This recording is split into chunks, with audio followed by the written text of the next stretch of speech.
కొన్ని రోజుల క్రితం నేను పర్స్యూట్ ఆఫ్ హ్యాపీనెస్ సినిమాని చూశాను. ఆ సినిమా నాకు చాలా బాగా నచ్చింది. ఓ వ్యక్తి ఎన్ని కష్టాలు పడినా ఎప్పుడూ గివప్ ఇవ్వకూడదని చాలా చక్కగా చెప్పిన మూవీ అది. పైగా అది రియల్ లైఫ్ ఈవెంట్స్ మీద తీసిన సినిమా. మూవీ పూర్తయ్యేసరికి ఏదో తెలియని పాజిటివిటీ నాలో కనిపించింది. ఈ ఛానల్ వీడియోస్ లో చెప్పినట్టు positivity is the only way forward అని నమ్మే మనిషిని నేను. జీవితంలో ఏమున్నా లేకపోయినా పాజిటివ్ మైండ్ సెట్ ఒక్కటి ఉంటే చాలు, ఖచ్చితంగా సక్సెస్ అవుతాం. నేను ఇప్పటి వరకు చదివిన బుక్స్ లో ఓవరాల్ సమరీ కూడా అదే చెబుతుంది. మన ఛానల్లోని వీడియోస్ ద్వారా నేను మీకు చెబుతోంది కూడా అదే. అయితే మన చుట్టూ చాలా నెగిటివిటీ ఉంటుంది. ఎంత ప్రయత్నించినా పాజిటివ్ మైండ్ సెట్ ని డెవలప్ చేసుకోవడం కష్టమవుతుంది. అందుకే మనంతట మనం ఒక పాజిటివ్ బబుల్ ని క్రియేట్ చేసుకుని అది బర్స్ట్ అవ్వకుండా ప్రొటెక్ట్ చేసుకోవాలన్నది నా ఫీలింగ్. అందుకు ఉపయోగపడే చిన్న చిన్న విషయాలు పర్స్యూట్ ఆఫ్ హ్యాపీనెస్ లాంటి సినిమాలు, మంచి పుస్తకాలు. ఒక్క సినిమా చూస్తే లైఫ్ మారిపోతుందా, ఒక్క బుక్ చదివితే జీవితమే మారిపోతుందా అని మీరు అనుకోవచ్చు. నిజమే, ఒక్క సినిమా చూస్తే ఏమీ జరగదు. కానీ మనం చూసే సినిమాలు, మనం చదివే పుస్తకాలు, మనకు ఎదురయ్యే సంఘటనలే మనల్ని షేప్ చేస్తాయి. అవెంత పాజిటివ్ గా ఉంటే మనకు అంత మంచిది. అందుకే నేను ఇప్పటి వరకు చూసిన, నాకు బాగా నచ్చిన కొన్ని inspiring, thought provoking movies list ని ఈ వీడియోలో మీకు చెబుతాను. రండి, లెట్స్ డూ ఇట్.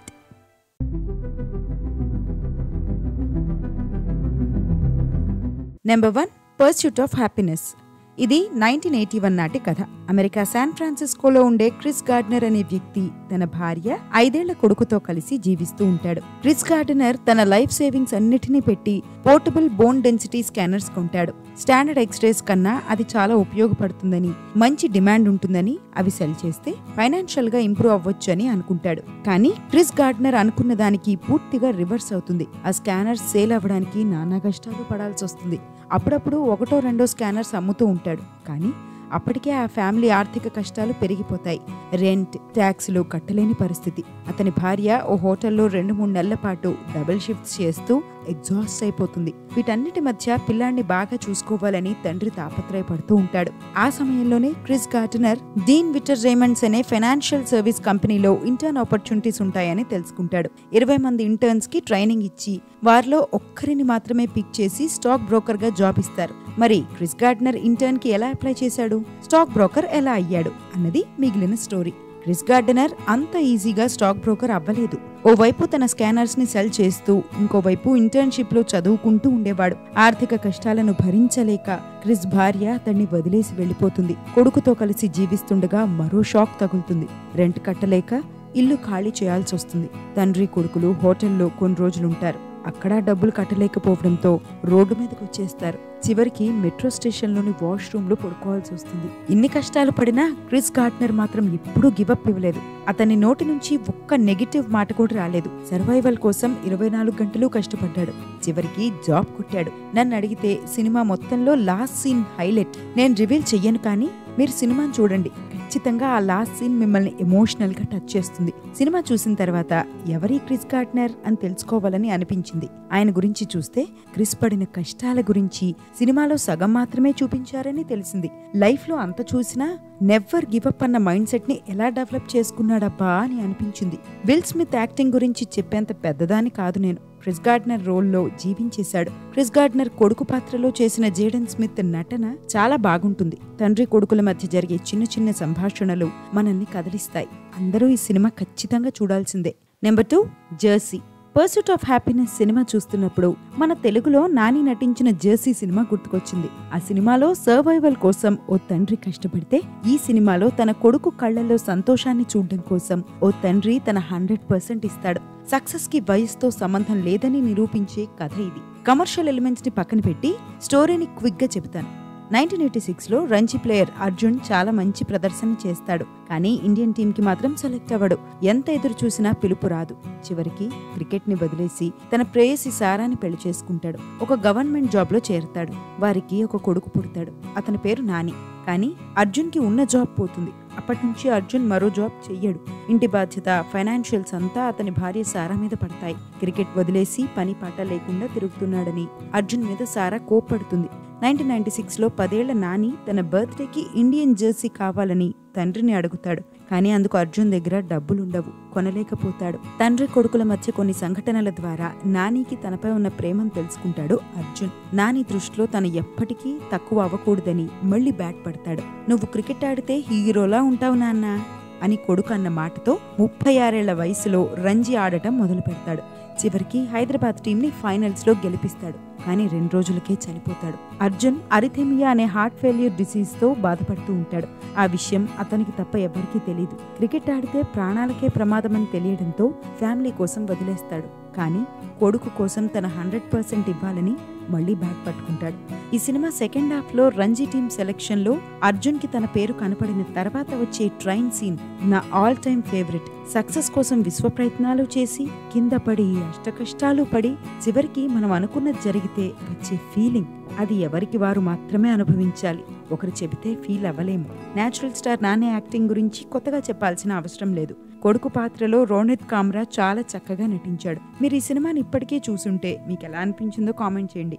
ఇంకా చూడకపోతే వెంటనే చూసేయండి. ఫ్రెండ్స్, ఇప్పటి వరకు మీరు చూసిన కంటెంట్ మీకు నచ్చితే ఈ వీడియోను వెంటనే లైక్ చేయండి. Number 3, 12th fail. విక్రాంత్ మాసే నటించిన 12th ఫెయిల్ సినిమా ఈ మధ్య కాలంలో ఒక సెన్సేషన్. అండ్ సెన్సేషన్ అవ్వడానికి కావాల్సిన అన్ని క్వాలిటీస్ ఈ సినిమాలో ఉన్నాయన్నది నా feeling. IPS officer Manoj Kumar శర్మపై అనురాగ్ పాఠక్ రాసిన బుక్ ఆధారంగా తీసిన సినిమా ఇది. మధ్యప్రదేశ్ చంబల్లో పేదరికంతో అలమటిస్తున్న ఓ కుటుంబంలో పుట్టిన ఓ వ్యక్తి సివిల్ సర్వీసెస్ లో ర్యాంక్ కొట్టాలని ఢిల్లీకి వెళ్లడం, అక్కడ అతనికి ఎన్ని కష్టాలు ఎదురయ్యాయి, తిరిగి వెనక్కి వెళ్లిపోకుండా 200% ఎఫర్ట్స్ పెట్టి ఐపీఎస్ ఆఫీసర్ ఎలా అయ్యాడు అన్నది స్టోరీ. చేతిలో డబ్బులు లేక ఓవైపు సర్వైవల్ కోసం కష్టపడుతూ ఇంకోవైపు సివిల్స్ కి ప్రిపేర్ అవుతున్న మనోజ్ జర్నీ అందరికీ ఇన్స్పైరింగ్ గా ఉంటుంది. ఇక్కడ మనోజ్ లవ్, శ్రద్ధ జోషి క్యారెక్టర్ ని ప్రత్యేకంగా మెన్షన్ చేయాలి. లవ్ కి పర్ఫెక్ట్ ఎగ్జాంపుల్ శ్రద్ధ అని నాకు అనిపించింది. మనం సక్సెస్ అయితే సెలబ్రేట్ చేసుకోవడానికి చాలా మంది ఉంటారు, కానీ ఫెయిల్ అయితే భుజం తట్టి ప్రోత్సహించడానికి చాలా తక్కువ మంది మాత్రమే ఉంటారు. ఆ తక్కువ మందిలో మనం ప్రేమించిన మన పార్ట్నర్ ఉంటే మనం నిజంగా చాలా లక్కీ. మనోజ్ కు శ్రద్ధ చాలా సపోర్ట్ ఇస్తుంది. ఎన్నో అవమానాలు పడినా మనోజ్ ని మాత్రం వదలలేదు. అతని సక్సెస్ లో శ్రద్ధది చాలా కీ రోల్. శ్రద్ధ లాంటి వ్యక్తి మన జీవితంలో కూడా ఉంటే బాగుంటుందని మనకి ఖచ్చితంగా అనిపిస్తుంది.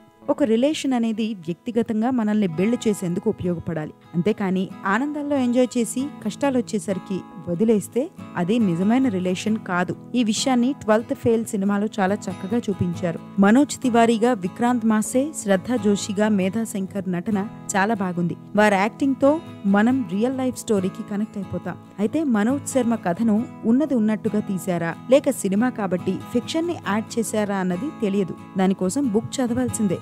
కానీ సినిమా మాత్రం మీకు గూస్ బంప్స్ తెప్పిస్తుంది. నెంబర్ 4, ఆకాశమే నీ హద్దురా. తమిళంలో తీసిన సోరారై పోట్రో సినిమాకి తెలుగు డబ్బింగ్ ఈ ఆకాశమే నీ హద్దురా సినిమా.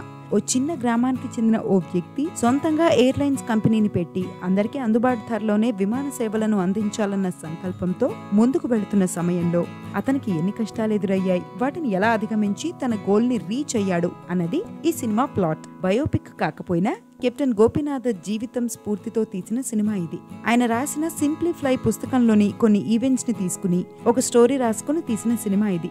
కెప్టెన్ గోపీనాథ్ ఆర్మీలో పనిచేసి రిటైర్ అయ్యారు. ఇండియాస్ ఫస్ట్ లో కాస్ట్ ఎయిర్లైన్స్ ఎయిర్ టెక్కన్ ని స్థాపించారు. ప్రతి మధ్య తరగతి సామాన్యుడికి కూడా విమాన సేవలను అందుబాటులోకి తీసుకురావాలన్న సంకల్పంతో ఆయన ఎయిర్లైన్స్ ని ప్రారంభించారు. ఈ ఎయిర్ టెక్కన్ ఇండియన్ ఏవియేషన్ ఇండస్ట్రీలో సంచలనం సృష్టించింది. ఇండస్ట్రీ రూపురేఖలను మార్చేసింది. ఇదంతా సాధించడం అంత సులభం కాదు. గోపీనాథ్ చాలా కష్టాలు పడ్డారు. వాటిని ఆకాశమే నీ హద్దురా సినిమాలో చాలా చక్కగా చూపించారు. హీరో సూర్య ఈ సినిమాలో జీవించేశారని చెప్పుకోవాలి. సూర్య సినిమాలో నాకు బాగా నచ్చిన వాటిలో ఇది ఒకటి. అడుగడుగునా కష్టాలు ఎదురవుతుంటే నిరుత్సాహపడకుండా ఇంకేం చేయాలి, ఇంకెలా ప్రయత్నించాలి, ఇంకేం మార్గం ఉంది అన్న మైండ్ సెట్ కలిగిన వ్యక్తి పాత్రలో సూర్య చేసిన యాక్టింగ్ మనల్ని కట్టిపడేస్తుంది.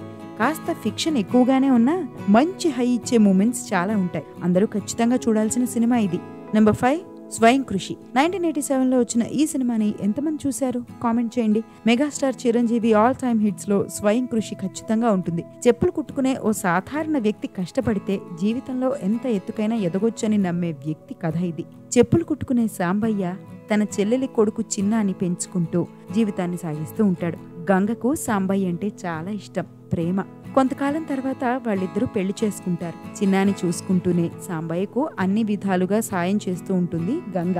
సాంబయ్య అంచెలంచెలుగా ఎదిగి సొంతంగా షూ బిజినెస్ పెట్టుకుని ధనవంతుడవుతాడు. ఆ జర్నీ చాలా మోటివేటింగ్ గా ఉంటుంది. యాక్చువల్లీ నేను ఈ సినిమా చూసి చాలా సంవత్సరాలైంది, కానీ ఇప్పటికీ ఈ సినిమాలో కొన్ని సీన్స్ నాకు బాగా గుర్తొస్తున్నాయి.